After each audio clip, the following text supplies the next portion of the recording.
la caractérise, que s'occuper de ce grand-père est plus exigeant que d'élever ses 6 enfants à la fois. Germaine aime raconter des anecdotes. Elle se souvient de la visite de M. Curie-Saint-Pierre.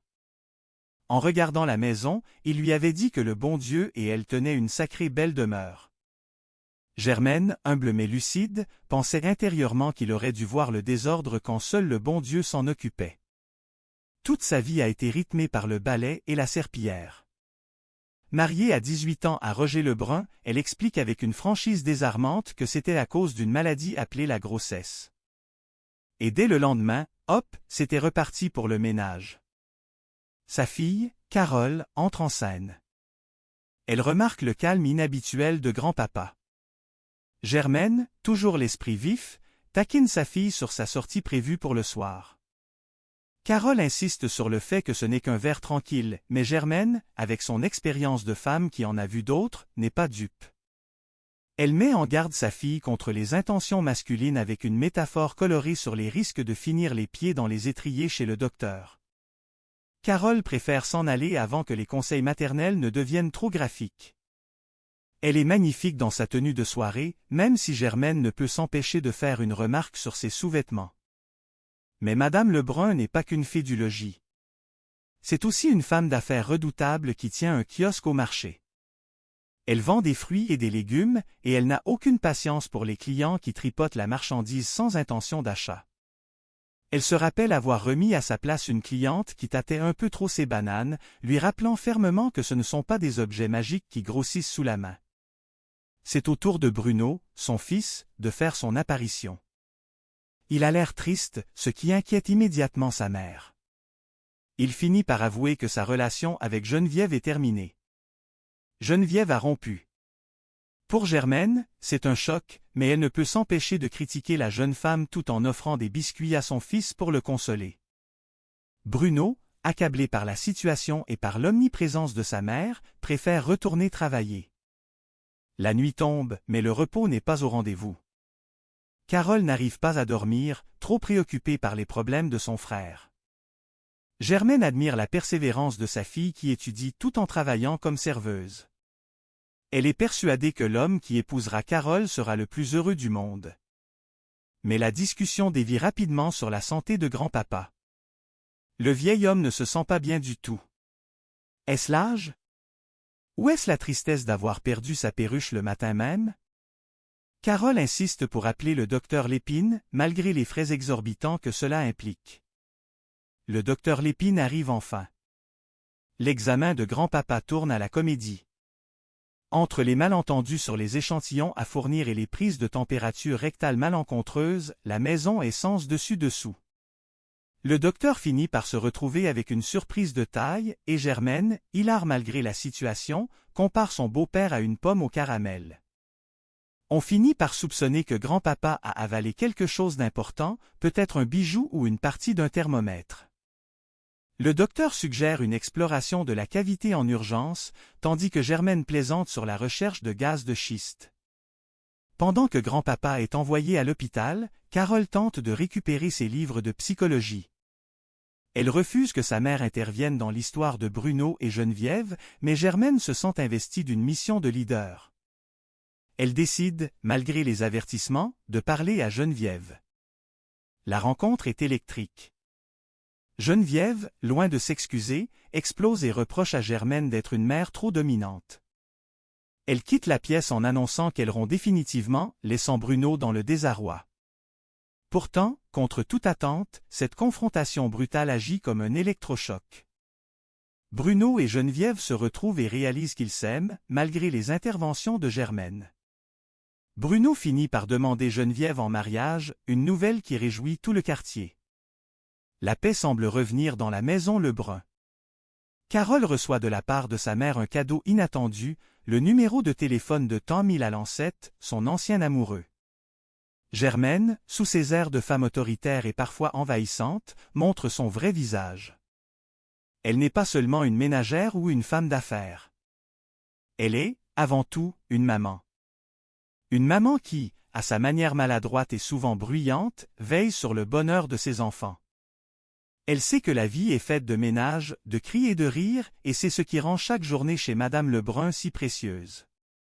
La nuit est calme maintenant. Germaine se parle à elle-même, un petit sourire aux lèvres. Elle a fait son devoir. Elle a pris soin des siens. Demain, il y aura encore de la poussière à enlever et des problèmes à régler, mais pour l'instant, tout va bien. Bonne nuit, Madame Lebrun. Bienvenue chez Madame Lebrun. Dans cette demeure vibrante de vie, le silence est une denrée rare, presque inexistante. La journée commence par les plaintes de grand-papa qui affirme n'avoir pas fermé l'œil depuis 3 jours. Pendant ce temps, Germaine Lebrun s'active. Elle fait un petit peu de ménage, ou du moins ce qu'elle appelle ainsi entre 2 pauses bien méritées. Elle se parle à elle-même, avec cette franchise qui la caractérise, constatant qu'elle est bien sale et qu'il faudrait songer à se nourrir. Elle réalise soudain qu'elle a oublié d'ouvrir la cave pour le vieil homme. Germaine soupire en s'adressant à son propre reflet ou peut-être au vide. Elle se rappelle avoir élevé 6 enfants toute seule, et pourtant, aucun d'eux ne lui a donné autant de tracas que cette maison et ses occupants. Elle repense à la visite de M. Curie Saint-Pierre l'autre jour. Il regardait la maison avec admiration en disant que Madame Lebrun et le bon Dieu tenaient là une belle demeure. Germaine, toujours prompte à la répartie, avait remercié poliment tout en pensant intérieurement qu'il faudrait voir le désordre si le bon Dieu s'en occupait tout seul. Sa vie a été une longue suite de corvées ménagères. Mariée à 18 ans à Roger Lebrun à cause d'une maladie appelée la grossesse, elle a découvert dès le lendemain les joies du balai et de la vadrouille. Sa fille Carole arrive alors, trouvant grand-papa étrangement calme. Germaine lui annonce qu'elle a une grosse date ce soir, mais Carole rectifie immédiatement en précisant qu'il s'agit seulement d'un petit verre tranquille. Germaine ricane, car elle connaît les hommes. Elle prévient sa fille avec humour que les hommes utilisent souvent la boisson comme un lubrifiant social pour arriver à leur fin plus rapidement. Elle brosse un portrait imagé de la maternité improvisée, avec les pieds dans les étriers et le docteur qui crie de pousser, ce qui finit par convaincre Carole de partir rapidement. Avant que Carole ne franchisse la porte, sa mère lui propose un café, mais la jeune femme est déjà en retard. Germaine ne peut s'empêcher de lancer une dernière pique sur la ponctualité masculine et les performances précoces. Elle admire tout de même sa fille, la trouvant magnifique dans sa tenue. Mais Germaine Lebrun n'est pas qu'une ménagère. Elle se voit comme une femme d'affaires car elle tient un kiosque de fruits et légumes au marché. Elle n'apprécie guère les clients qui touchent à la marchandise sans intention d'achat. Elle raconte volontiers comment elle a remis à sa place une cliente qui tripotait une banane, lui rappelant que ce n'était pas un objet de plaisir et que l'examiner ainsi ne la ferait pas grandir. Soudain, son fils Bruno, qu'elle surnomme son trésor, arrive. Il semble triste. Germaine s'inquiète, se demandant s'il a encore des ennuis avec la police ou si c'est à cause de Geneviève. Le verdict tombe, Geneviève a rompu. Germaine n'a jamais vraiment porté la jeune femme dans son cœur et la traite de façon peu flatteuse, mais Bruno la défend. Il refuse de parler des détails de la rupture. Germaine, bien que curieuse, respecte son silence momentané et lui propose des biscuits aux pâtes douces avant qu'il ne retourne au travail. La soirée avance et Carole n'arrive pas à dormir, trop préoccupée par les problèmes de Bruno. Germaine est impressionnée par la persévérance de sa fille qui étudie tout en travaillant comme serveuse. Elle est persuadée que l'homme qui réussira à conquérir le cœur de Carole sera le plus heureux au monde. Elle discute de l'opportunité d'intervenir dans la vie de Bruno, mais Carole conseille la prudence. Le calme est rompu par grand-papa qui ne se sent pas bien. À 92 ans, Germaine trouve cela presque normal, mais Carole insiste pour appeler le docteur Lépine. Le médecin est connu pour ses tarifs élevés et ses transactions sous la table. Germaine plaisante sur le coût du grand-père et ses assurances funéraires. Elle finit par appeler le docteur, tout en attribuant le malaise du vieil homme à la mort de sa perruche préférée le matin même. Le docteur Lépine arrive et commence son examen. Germaine se plaint de douleurs dans les épaules qui descendent le long de la colonne, mais le médecin précise qu'il est là pour le beau-père. L'examen tourne à la farce. Le docteur demande des échantillons de sel et d'urine, ce que Germaine traduit de manière très imagée pour le vieil homme.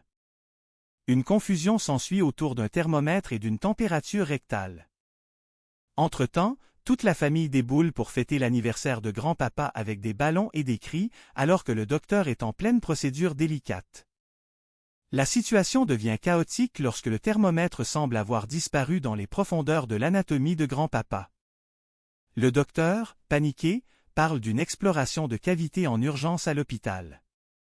Germaine, toujours pragmatique, s'inquiète de devoir en acheter un autre. Elle finit par congédier le médecin et annonce à grand-papa qu'il s'en va à l'hôpital, peut-être pour ne plus revenir. Le lendemain, Carole cherche ses livres de psychologie.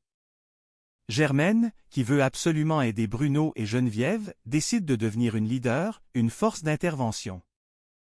Malgré les protestations de sa fille, Germaine invite Geneviève pour une petite séance improvisée. Elle essaie de forcer une réconciliation en demandant à Geneviève pourquoi elle torture son fils. La discussion tourne au vinaigre. Geneviève exprime son regret d'avoir rencontré Bruno et d'être entrée dans une famille dirigée par une mère aussi dominante. Elle quitte les lieux en beauté, laissant Germaine et Bruno dans le désarroi. Bruno est furieux.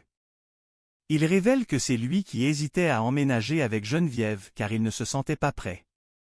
Il reproche à sa mère de toujours s'immiscer dans ses affaires.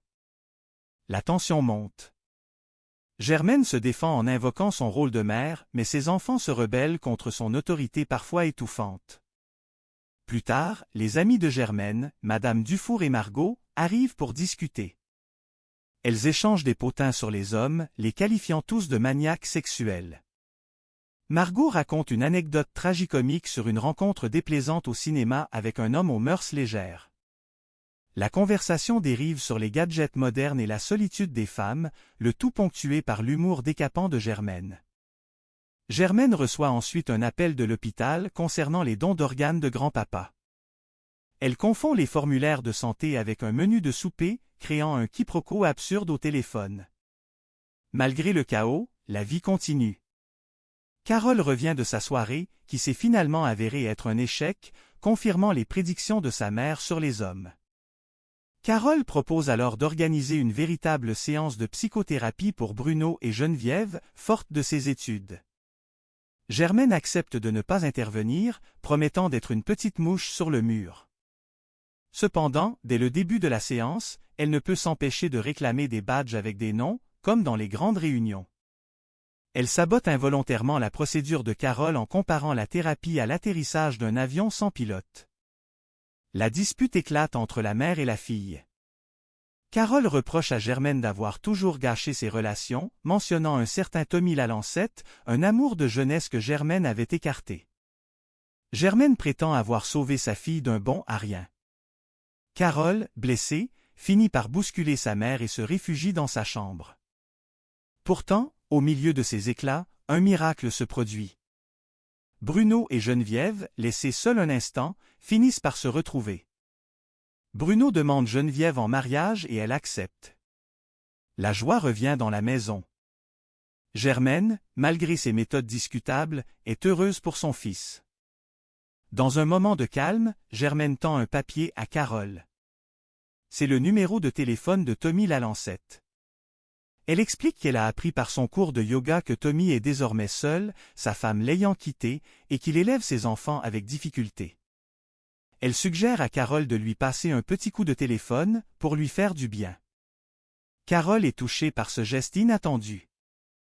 Germaine conclut qu'elle n'est peut-être ni une simple ménagère, ni une femme d'affaires aguerrie, mais qu'elle est avant tout une maman.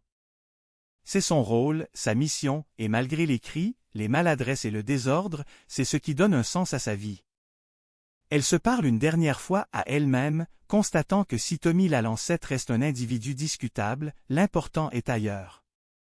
Elle souhaite une bonne nuit à tout le monde, prête à recommencer le lendemain ce tourbillon qu'est la vie chez Madame Lebrun.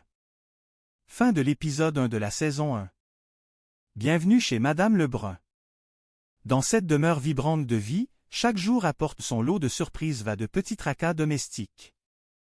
Germaine Lebrun, une femme au caractère bien trempé et au cœur immense, mène sa barque avec une énergie inépuisable. Ce matin-là, le calme habituel est rompu par